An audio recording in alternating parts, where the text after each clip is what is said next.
Salam sejahtera Malaysia, Denyut Nadi Suara Rakyat bergema di channel ini. Kekalahan di Sungai Bakap menyebabkan banyak orang berpendapat. Salah satunya ada satu artikel yang saya baca, sokongan kepada kerajaan akan boleh akan berlaku terus merundum kerana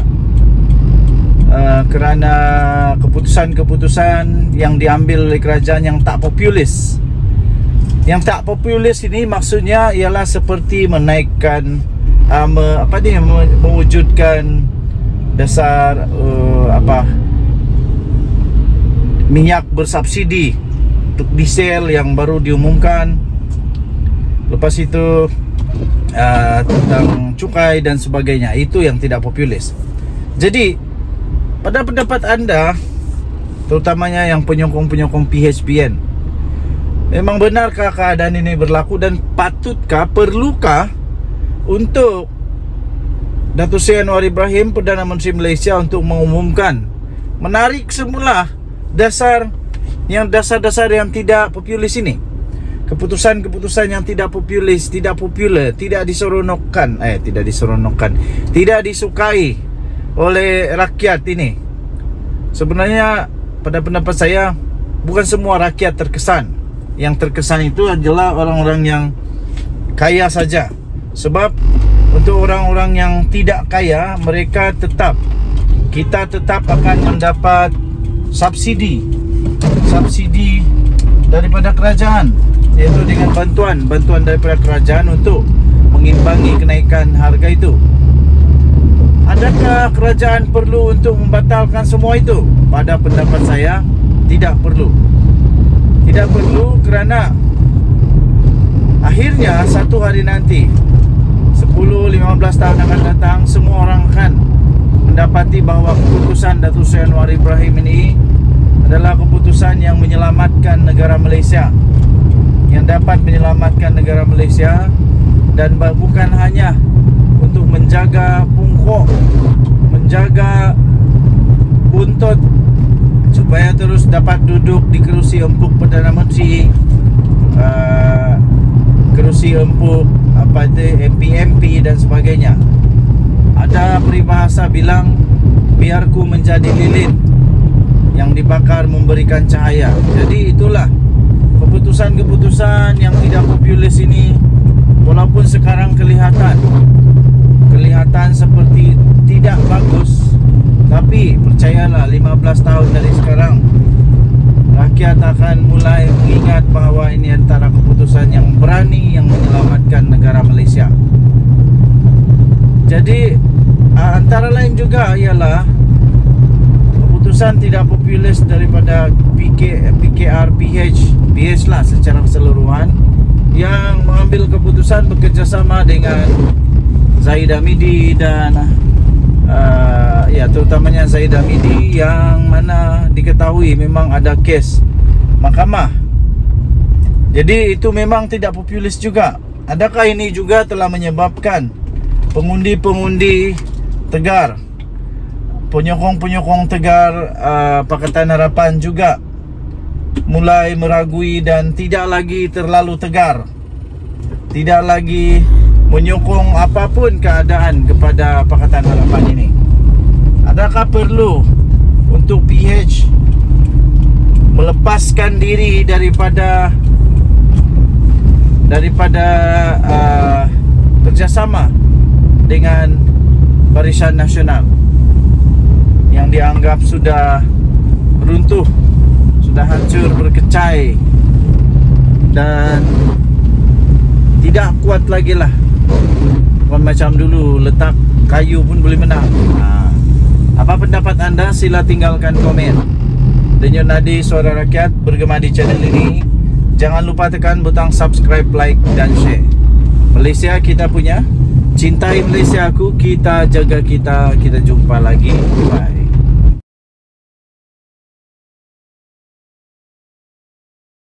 kali pertama kerajaan Malaysia berurusan tahun 2012. Kemudian kali saya ingat yang pernah yang ada rekod duduk mempelawa BlackRock untuk masuk melabur dan menguruskan harta rakyat Malaysia ni, cuba teka siapa dia. Tahun bila? Bukan Muhyiddin?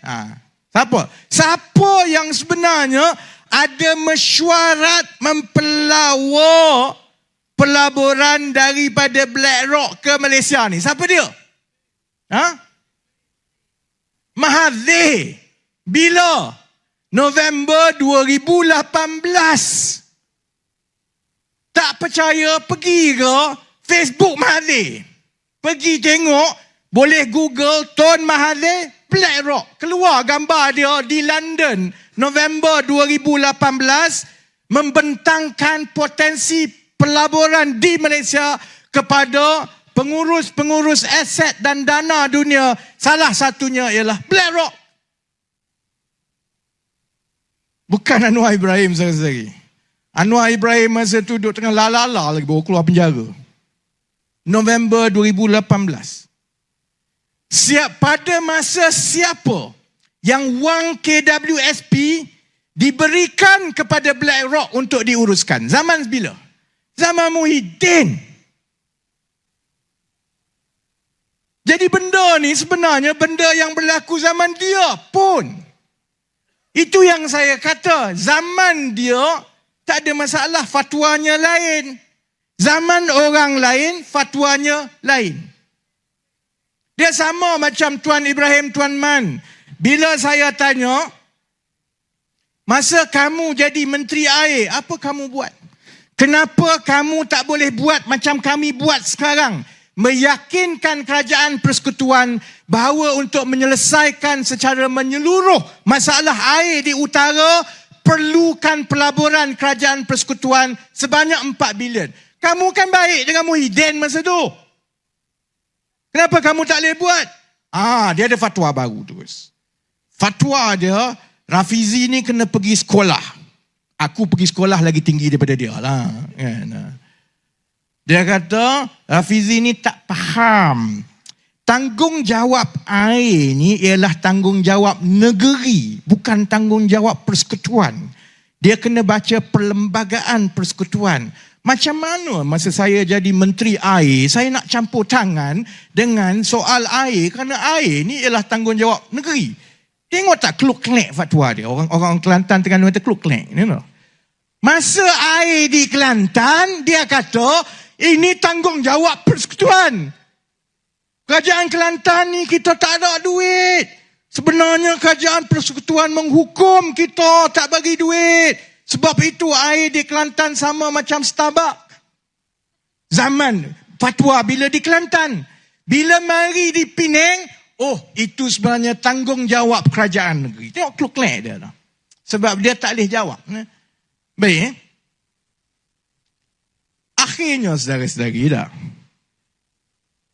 Kita dah tengok siapa yang mula-mula jumpa dengan BlackRock, mempelawa BlackRock ni dengan potensi pelaburan di Malaysia. Tun Mahathir sekarang ni bukan calang-calang orang. Tun Mahathir ni ialah penasihat kepada SG4. Penasihat ekonomi kepada kerajaan-kerajaan di bawah Perikatan Nasional. Mana Sanusi? Kamu kan hebat dan berani. Sultan pun kamu boleh maki. Takkanlah Mahathir kau tak boleh tegur. Kenapa Tun mencemarkan ni maruah Islam dan PAS? Tun yang dulu pergi jumpa dengan BlackRock tahun 2018. Satu benda, satu ayat tak keluar. Sanusi pun tak kata. Menteri Besar Perlis pun tak kata. Menteri Besar Kelantan tak kata. Yang paling cerdik antara Menteri Besar dia orang yang Terengganu pun tak cakap. Tapi tiap-tiap hari boleh tengok di parlimen macam mana dia putar belikkan untuk bakar emosi rakyat.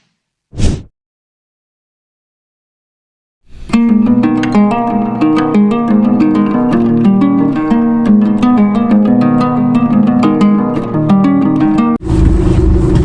sejahtera Malaysia, denyut nadi suara rakyat bergema di channel ini. Saya teringat dengan menantu Muhyiddin. Sebab bukan main sekarang Muhyiddin, bukan main di dalam dia punya ceramah, bukan main dia cuba untuk ajar macam mana mentadbir negara. Dia cuba ajar macam mana jadi Perdana Menteri yang bagus. Dia cuba ajar macam mana untuk jadi Perdana Menteri yang bagus. Dia cuba ajar macam mana untuk membantu rakyat. Tapi yang saya heran, hebat-hebat cakap Muhyiddin, hebat-hebat cakap Muhyiddin itu, tapi dia tidak pun dapat tangkap di mana menantu dia. Dia tidak pun dapat pastikan di mana menantu dia. Yang saya kesian yang saya fikir nih. Sebab saya pun suami, saya ada istri kan. Jadi saya pun fikir, apa perasaan istri menantu Muhyiddin nih? Ditinggalkan begitu saja, lari daripada Malaysia, tidak mau balik Malaysia. Muhyiddin tidak kesian nggak kepada anak dia yang ditinggalkan oleh suami? Muhyiddin tidak risau kah? Jadi kenapa Muhyiddin boleh ajar macam mana untuk mentadbir negara, kalau dia sendiri pun tidak berjaya untuk dapatkan menantu dia? Macam mana dia mau urus negara kalau keluarga sendiri pun tidak dapat diurus? Begitulah orang-orang cakap, begitulah kawan-kawan cakap. Dan saya pun fikir begitu juga. Pendapat saja, itu pendapat. Macam mana Muhyiddin mau urus Malaysia kalau keluarga dia pun dia tidak dapat urus? Kalau dia tidak boleh pujuk pun menantu dia, macam mana dia mau pujuk investor, pelabur-pelabur dari luar negara untuk melabur di negara Malaysia, untuk datang ke Malaysia, kalau menantu dia pun dia tidak dapat pujuk? Macam mana dia mau buktikan dia Perdana Menteri bagus kalau menantu dia pun dia tidak dapat pujuk? Semua dia tidak tahulah. Susah juga Muhyiddin nih, semua dia tidak tahu. Contoh lagi yang dia tidak tahu, Tok Pa lah. Tok Pa keluar dari Bersatu, dia tidak tahu. Dia tidak tahu. Jadi apa yang Muhyiddin tahu sebenarnya? Apa yang Muhyiddin tahu? Kalau memang betul menantu dia itu makan duit, rasuah, sakau, terlibat dengan rasuah, salah guna kuasa atau apa-apalah, pembaharuan uang haram kah, apakah, kenapa Muhyiddin tidak tahu? Dia tidak dapat hidup. Yang ada menantu dia tengah buat salah, kalau ada salah lah. Jadi kalau orang rapat dengan dia pun dia tidak tahu, apalagi orang yang tidak rapat dengan dia. Silap-silap. Lepas ni ramai di belakang dia semua sakau, semua dia tidak tahu. Aduh, pening kepala. Jadi menantu Muhyiddin baliklah. Kesian dekat Muhyiddin. Muhyiddin kena hentam habis-habisan pasal engkau tidak balik Malaysia. Muhyiddin kena hantam mati-matian, habis-habisan, memalukan, dimalukan, macam-macam lah, kerana kamu tidak berani untuk berdepan dengan realiti. Kalau betul, takut apa? Kalau tidak bersalah, mau takut apa? Balik sajalah. Kecuali kamu takut kerana kamu bersalah, itu saja. Tapi ingatlah bahawa ada undang-undang di dunia, di Malaysia, dan ada undang-undang akhirat. Terlepas di dunia, belum tentu terlepas di akhirat. Denyut nadi suara rakyat bergema di channel ini. Jangan lupa tekan butang subscribe, like dan share. Bye-bye. Salam sejahtera Malaysia. Di mana Jolo? Woi, di mana Jolo? Ada kawan tanya saya, Jolo sudah kena tangkap kah? Jolo sudah kena tangkap kah? Sebab tiba-tiba ada berita, kalau saya tidak silap, saya ada baca berita, Jolo bayar balik berapa ratus juta kepada Malaysia itu. Tapi di mana Jolo?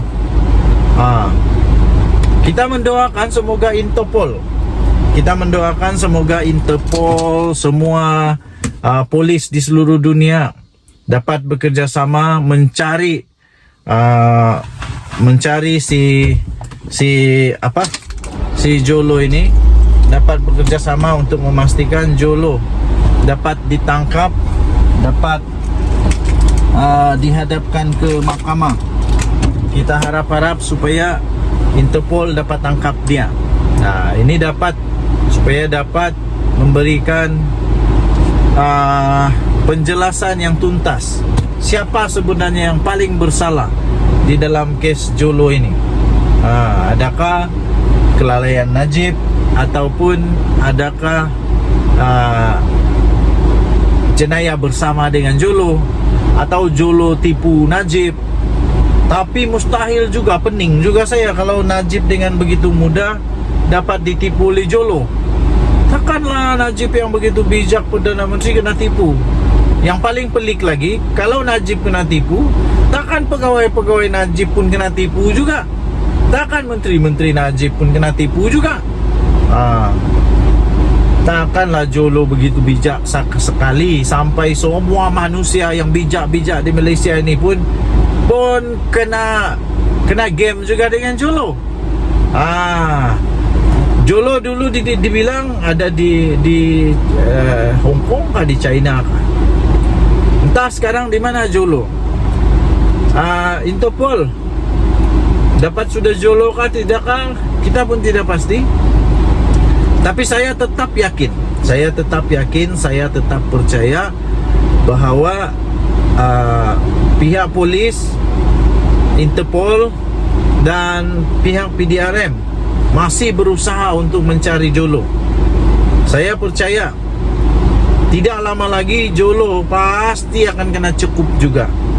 Saya percaya dengan satu konsep, dengan satu istilah, yaitu akhirnya kebenaran pasti akan menang. Lari mana pun kalau salah tetap ketahuan juga. Lari mana pun, bertapuklah, bersoroklah di lubang cacing kah, di mana-mana pun kena tangkap juga akhirnya. Indah lama sudah itu, indah lama sudah. Tapi ada dua kesan lah. Kesan yang pertama, kalau Jolo kena tangkap dan dia punya statement itu boleh menyebabkan Najib Razak kalah, itu memang satu perkara yang menakutkan lah untuk Najib Razak. Tapi pada masa yang sama, kemungkinan besar boleh membantu Najib Razak untuk menang kes. Jadi ada dua kes dia lah. Mungkin ada dua ketakutan lah untuk Najib Razak. Dua perkara, bukan dua ketakutan. Dua perkara untuk Najib. Satu menakutkan, satu lagi menggembirakan. Satu menakutkan, satu lagi menggembirakan.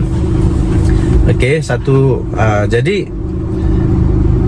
yang paling saya harap ialah Jolo kena tangkap lah, bawa balik pergi Malaysia. Sama ada Najib betul atau tidak, sama ada Najib salah atau tidak bersalah, itu lain cerita. Yang penting Jolo kena tangkap dulu. Apa pendapat anda? Tinggalkan komen. Salam sejahtera Malaysia. Denyut nadi suara rakyat bergema di channel ini. Adakah ini tanda? Adakah ini signal?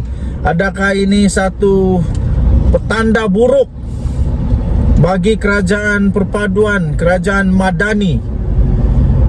Adakah Zahid Hamidi, Tok Matasan dan geng-geng yang lain dalam UMNO bersedia untuk menarik sokongan daripada Datuk Seri Anwar Ibrahim?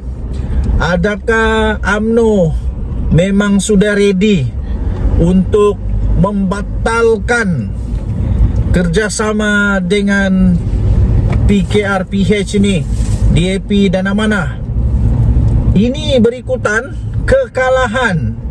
kekalahan Najib Razak di mahkamah apabila hakim menolak permohonan rayuan untuk semakan kehakiman. Pada saya senang saja, sama ada UMNO keluar atau tidak dari kerajaan. Kerajaan ini tak ada apa-apa pun terjadi. Paling-paling pun hilang majoriti 2/3 itu saja. Kerana kalaupun UMNO keluar, Tapi majoriti muda yang ada pada Datuk Seri Anwar Ibrahim tetap ada. Dan pada masa yang sama, tidak lagi dibenarkan mana-mana ahli politik, ahli parlimen atau ADUN untuk melompat parti dengan suka-suka, sebab sudah ada akta lompat parti. Kecuali satu parti itu buat keputusan untuk boikot, untuk gulingkan Datuk Seri Anwar Ibrahim, okeylah. Tapi adakah Sabah dan Sarawak sedia untuk bekerjasama dengan PAS dan bersatu? Saya fikir itu adalah satu keputusan yang hampir mustahil.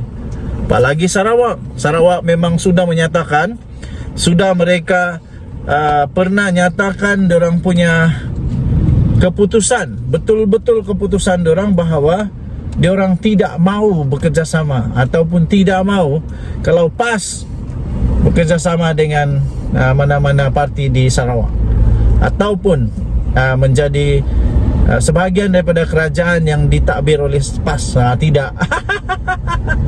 Itu dulu kan. Jadi tuan-tuan dan puan-puan yang dihormati sekalian, nampak gayanya UMNO sekarang di tengah jalan yang banjir. Jadi mereka berada di divider yang tinggi sikit. Ayak dah tinggi ayak dah sampai hidung, dah sampai hidung, nak lemah dah. Mau lemas sudah, tapi dah juga lemas lah. Jadi orang bilang hidup segan, mati tak mau. Tapi nasib baik UMNO dalam kerajaan sekarang. Saya fikir UMNO perlu membuat keputusan yang penting, iaitu terus berada bersama dengan kerajaan. Sebab kalau dia keluar daripada kerajaan, dia mau bersama dengan siapa? Mungkin dia boleh bersama dengan PAS, tapi mau lagi kah dia orang kena game-game mulai PAS? Yang paling penting, maukah Zahid Hamidi bekerja sama dengan Muhyiddin Yassin? Maukah Zahid Hamidi bekerja sama dengan Muhyiddin Yassin? Pada masa yang sama bekerja sama pula dengan Atuk Mahathir. Aduh, kita akanlah kena game kali kedua lagi, atau kali ketiga lagi, atau kali keempat lagi. Ingat dulu siapa game siapa. Saya fikir Muhyiddin tidak akan bersedia untuk bersama dengan Zahid Hamidi kerana dia pernah kena game oleh geng-geng Zahid. Ingatkah lagi waktu Zahid Hamidi, waktu Muhyiddin Yassin terpaksa bubarkan parlimen, terpaksa letak jawatan, terpaksa dia letak jawatan sebab dia kehilangan majoriti yang disebabkan oleh MP UMNO lah. Lepas itu Ismail Sabri Yaakob jadi Perdana Menteri. Geng-geng yang sama juga yang minta supaya dibubar parlimen. Bubar parlimen dengan cukup yakin, overconfident, kalah teruk pula UMNO. Inilah yang terjadi dengan UMNO. Jadi saya fikir kalau UMNO keluar dari kerajaan, mereka sebenarnya sedang menggali lubang untuk memasukkan otak di dalam itu. Jadi kalau mau survive terus, saya fikir mereka perlu bersama dengan Datuk Seri Anwar. Tapi kalau UMNO betul-betul keluar, bagus juga sebenarnya. Kalau UMNO betul-betul keluar, bagus juga. Tidak adalah yang perlu ditanggung oleh Datuk Seri Anwar Ibrahim, yang dipakai oleh ahli pembangkang untuk kenakan senjata, untuk kenakan Datuk Seri Anwar Ibrahim. Denyut nadi suara rakyat bergema di channel ini. Jangan lupa tekan butang subscribe, like dan share. Malaysia kita punya, cinta Malaysia ku, kita jaga kita. Kita jumpa lagi, bye bye. Salam sejahtera Malaysia. Denyut nadi suara rakyat bergema di channel ini. Indahnya pantai ini, berada di pantai Malibu sekarang. Bercuti-cuti di Malibu lah sangat. Di Hawaii lah sangat. Okey, kita berada di pantai yang cantik, indah. Okey, so apa cerita dengan PRK Sungai Bakap? Okey, tapi sebelum PRK Sungai Bakap, saya nak cerita tentang apa yang terjadi di dalam PAS sekarang ini, dalam Bersatu sekarang ini. Nampaknya memang agak kucar kacir Bersatu dan PAS sekarang ini. Apa tidak kucar kacirnya? Sebab untuk menang di pilihan raya di Sungai Bakap dan Nenggiri pula, kita mau cakap sekarang ini di Nenggiri. Dengar-dengar Bersatu sudah serah 2 nama, tapi PAS mau bertanding di sana. Ini kalilah kita akan tengok siapa yang menang, siapa yang kalah. Ini kalilah kita mau tengok betulkah dorang ini geng kuat, geng keras, ataupun macam pantai-pantai pasir di pantai ini. Sekali-sekali ombak bertiup pula, sekali ombak menghempas, sekali itu jugalah dia berubah. Sekali semuanya berubah, semuanya makin hancur. Cantik kan? Saya berada di di Malibu di Hawaii. Cantik kan tempat nih? Datanglah ramai-ramai ke sini. Kalau banyak duit boleh datang pergi sini juga. Kalau tidak duit pun boleh datang sini juga. Percuma pantai dia cantik-cantik ini. Oke. Jadi memang masalah besar sekarang dalam Bersatu, dan memang bingung lah. Tapi pada masa yang sama juga PKR, PHDAP pun DAP dan Amanah UMNO pun bingung juga sekarang nih. Macam mana dorang tidak bingung? Sebab semua pun memang kalau boleh mau calonkan, dorang pun calon sendiri kan. Jadi ditambah pula sekarang ini Najib Razak kalah di mahkamah, memang bingung lagi lah. Okey, tetapi yang seronoknya ialah kali ini kita boleh tengok betul lah. Kita boleh tengok betul, kita boleh buat betul-betul penilaian kehebatan. Tapi yang dah seronok nih, yang dah seronok juga ialah sampai PM Anwar Ibrahim sampai dia bidas permainan politik kotor, politik kebencian yang dimainkan oleh pembangkang, yang dimainkan oleh Perikatan Nasional. Ini yang tidak syok nih. Ini yang kurang seronok nih. Okey, jadi apa pendapat anda? Anda boleh tinggalkan komen. Denyut Nadi Suara Rakyat bergema di channel ini. Jangan lupa tekan butang subscribe, like dan share. Malaysia kita punya, cinta Malaysia aku, kita jaga kita. Bye. Salam sejahtera Malaysia. Denyut Nadi Suara Rakyat bergema di channel ini. Saya minta maaf, ramai orang kata kenapa buat ulasan di kereta. Sebab saya ada masa di kereta aja. Saya ini orang sibuk tau, lebih sibuk dari Perdana Menteri.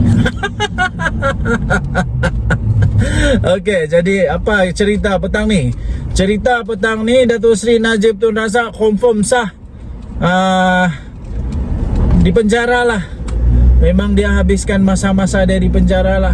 Tak adalah, tiada sudah peluang. Mungkin sudah punah, hancur segala harapan untuk dia dapat tahanan rumah. Kerana mahkamah telah menolak. Mahkamah telah menolak permohonan semakan kehakiman untuk rayuan supaya dapat Najib Razak tahanan di rumah. Tapi nampaknya telah ditolak oleh mahkamah. Minta maaf lah cik, minta maaf lah cik, puan, nenek, aki, uncle, aunty, minta maaf. Najib kalah di mahkamah kali ini, kalah teruk.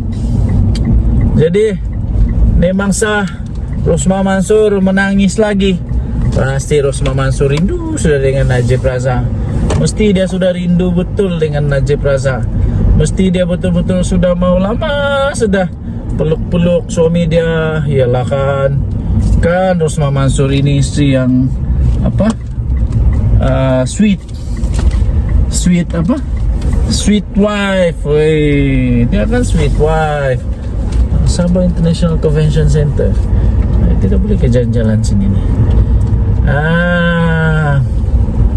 Jadi nampaknya Najib Razak tidak ada lagi peluang untuk dipenjara di rumah. Okey. Jadi dia kalah di mahkamah. Ini satu. Yang lagi satu, nampaknya Najib Razak bakal pula sudah jatuh di timpa tangga rasanya lah. Sebab untuk dia punya perbicaraan untuk kes 1MDB dan juga kes dia penyalahgunaan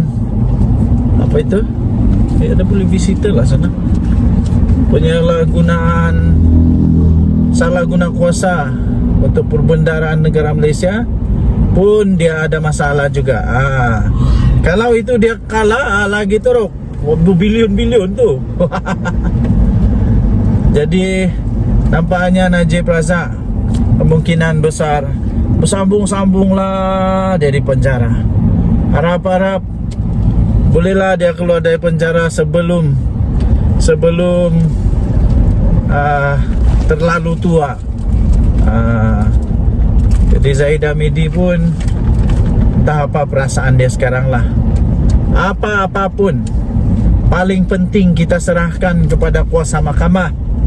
Jangan sembarangan buat spekulasi, apalagi memfitnah. Ini mahkamah bagi keputusan, Anwar pula bersalah. Sudah ada bukti dia bersalah, Anwar pula salah. Pelik bin ajaib. Habis kalau macam itu, tak payahlah kita tinggal di manusia bertamadun. Bagus kita tinggal di hutan yang tiada undang-undang. Kau suka, kasih lepas. Tidak suka, jangan kasih lepas. Mana boleh begitu? Suka kah, tidak kah? Kalau memang sudah ada keputusan dari mahkamah, kerana ada sudah keputusan dengan bukti dan bukti-bukti lah dia bersalah, salah tetap salah lah.